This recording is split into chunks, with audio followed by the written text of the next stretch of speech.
Sting, this 20 rupees red colored energy drink has beaten Red Bull in the Indian energy drink market. What's up guys, I am Nitin Bist and you are watching Investing. Have you noticed the strange thing in the Kirana stores lately? I am talking about this red PET bottles of Sting. See, I am a consumer of energy drinks and I often like to try different energy drinks in the market. और मैंने observe किया है कि आज से कुछ साल पहले तक ना इस इंडियन एनर्जी ड्रिंक मार्केट में बस कुछ गिने चुने ब्रांड थे, like Red Bull, Gatorade, Monsters, Rockstar etcetera. आज के दिन इस इंडियन एनर्जी ड्रिंक मार्केट में ब्रांड्स की लाइन लगी हुई है। The Indian energy drink market is valued around $2 billion. और पता है शॉकिंग चीज क्या थी मेरे लिए? According to the Statista website, Sting has already captured 46% market share in terms of volume in the Indian energy drink market, and it is already ahead of Red Bull. And just like you all, this piece of information was literally very difficult for me to consume. How can Sting do this in just 2 years? Let's see what are those 3 reasons that help Sting in taking over the Indian energy drink market, and most importantly, since this is a finance channel, how you can invest in the Sting and its growth. So Sting is an energy drink which is under the Pepsi umbrella. Sting is 1/4 the price of Red Bull. Sting energy. 90% of us consumes caffeine in coffee, in tea, in soda, and lately increasingly in energy drinks. ये पीने की वजह से उसका death हुआ क्योंकि गुलबर्गे के हर doctor बोले कि ये जहर है। It is the largest cold drink in India. It has gone ahead of Sprite and Thums Up. First reason is massification. See, few years back, energy drink was not a go-to drink.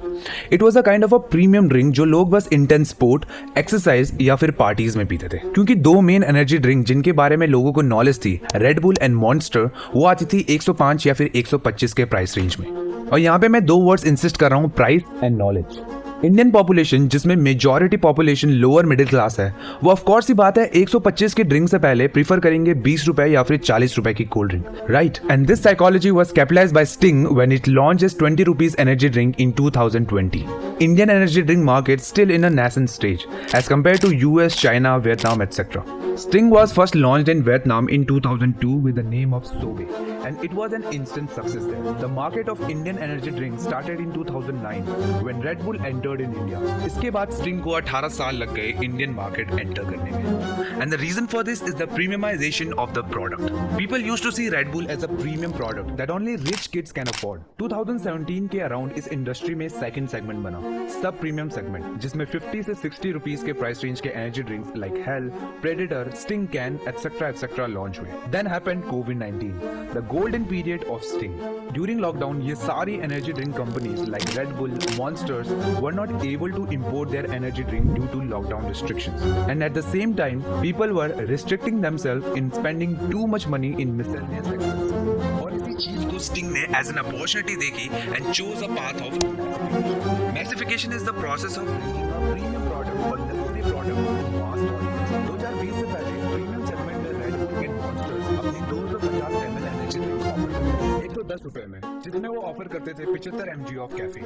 सब premium segment में predator और hello जैसी energy drink 50 से 60 rupees में मिलते थे, जिसमें वो सेम क्वांटिटी ऑफर करते थे, that is 250 ml with 75 mg of caffeine. Sting भी इनिशियली बस सब प्रीमियम सेगमेंट में अपनी एनर्जी ड्रिंक ऑफर करता था, but in 2020 they created an economical segment offering 250 ml of drink with 72 mg of caffeine in only 20 rupees.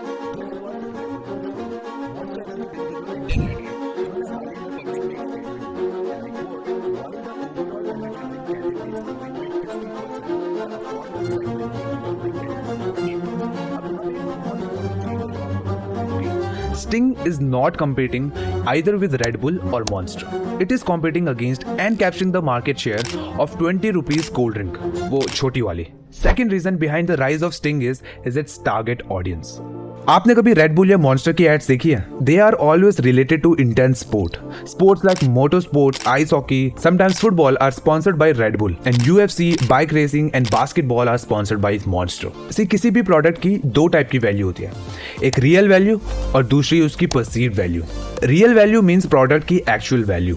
For example, कोई product 5 रुपए में बना है, उसमें marketing, transportation and miscellaneous expenses incurred होके वो होलसेलर और रिटेलर के हाथों में आके वो प्रोडक्ट बिकता है 12 रुपए का. So this is the real value.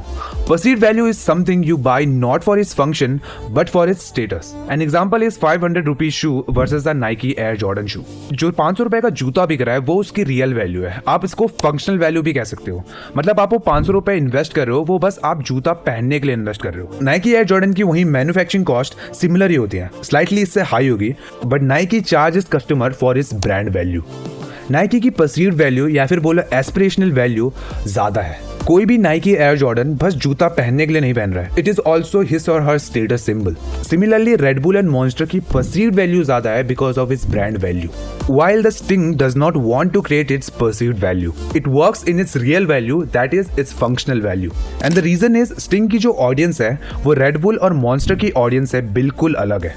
Sting की audience है school and college goers, the age group between 15 to 25, where the audience does not have enough money to spend on 125 or 50 rupees energy drink. See, India में एक college और school जाने वाला लड़का जो कि एक मिडिल क्लास फैमिली से आता है, वो 125 या 105 रुपए एनर्जी ड्रिंक में हर रोज स्पेंड नहीं कर सकता है, but he can spend 20 rupees for the same energy drink. और इसीलिए अगर आप स्टिंग की एड्स भी देखोगे, वो उसमें बस स्टिंग बेचता है बाय स्टेटिंग दैट एनर्जी बोले तो Sting, versus Red Bull and Monsters where they are not selling their drink but the traits like superiority, performance, courage, a winner trait etcetera. तीसरा और एक बड़ा रीजन स्टिंग के इस फिनोमिनल राइज के पीछे है पेप्सी का डिस्ट्रीब्यूशन नेटवर्क. सी, जब कोई भी नया प्रोडक्ट लॉन्च होता है मार्केट में, कंपनी को मेनली दो चीजों में ध्यान देना होता है. एक है स्ट्रॉन्ग ब्रांड जिससे मार्केट में डिमांड क्रिएट होगी, और दूसरा है डिस्ट्रीब्यूशन नेटवर्क जिससे वो डिमांड फुलफिल होगी और सेल बढ़ेगी. अब क्योंकि पेप्सिको के पास एक ऑलरेडी एस्टैब्लिश्ड डिस्ट्रीब्यूशन नेटवर्क था, पेप्सिको को बस स्टिंग की डिमांड क्रिएट करनी थी मार्केट में, जो उसने की, and with the already pre established distribution channel it was able to fulfil the demand of Sting. Usually आप देखोगे energy drinks are sold through modern trade like 24/7, 7-Eleven etcetera. आपको किसी जनरल स्टोर्स या फिर किराना स्टोर में Red Bull या Monsters नहीं मिलेगी. But Sting chose the general trade like Kirana stores to distribute their energy drinks. Reason हमने इससे पहले भी डिस्कस किया था, their target audience is different and they don't usually go to modern trade stores.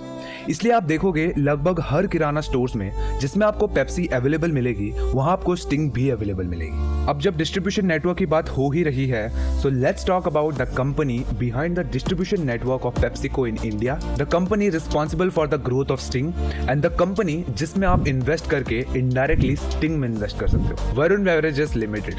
Varun Beverages is an Indian contract manufacturer of PepsiCo and is accountable for 90% of PepsiCo's sale in India. Sting के अलावा Varun Beverages has the license to distribute Pepsi, Mountain Dew, 7-Up, Mirinda, Slice, Tropicana, Aquafina, Gatorade, Cream Bell, Lipton, etc. Apart from drink, recently Varun Beverages has also got the license for the snack business of PepsiCo, like Lay's, Doritos, Cheetos, and Kurkure in India.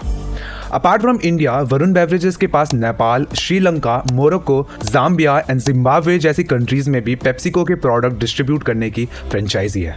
In year 2022, Varun Beverages reported more than 13,000 crore of revenue, जिसमें 12% contribution Sting का था, that is around 1,500 crore rupees. And 2 years back in 2020, the revenue of Varun Beverages was 6,400 crore rupees. यहाँ पे growth देख रहे हो आप लोग, ऑलमोस्ट डबल हो चुका है रेवेन्यू 2 सालों में. Profit has also increase from 357 crore in 2020 to 1,550 crore in 2022. और यही ग्रोथ वरुण बेवरेज के स्टॉक प्राइस में भी रिफ्लेक्ट हुआ है.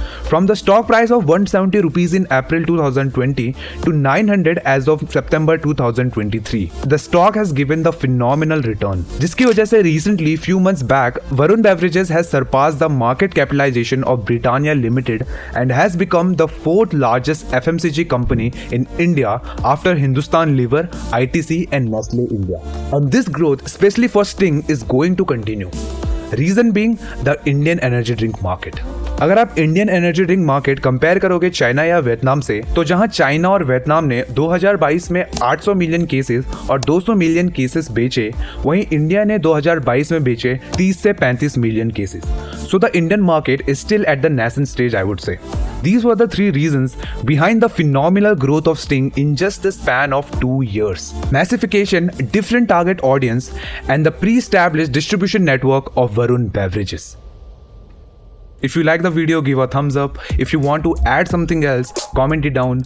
That's all for the day, guys. We'll meet you at the next video. Till then, bye bye.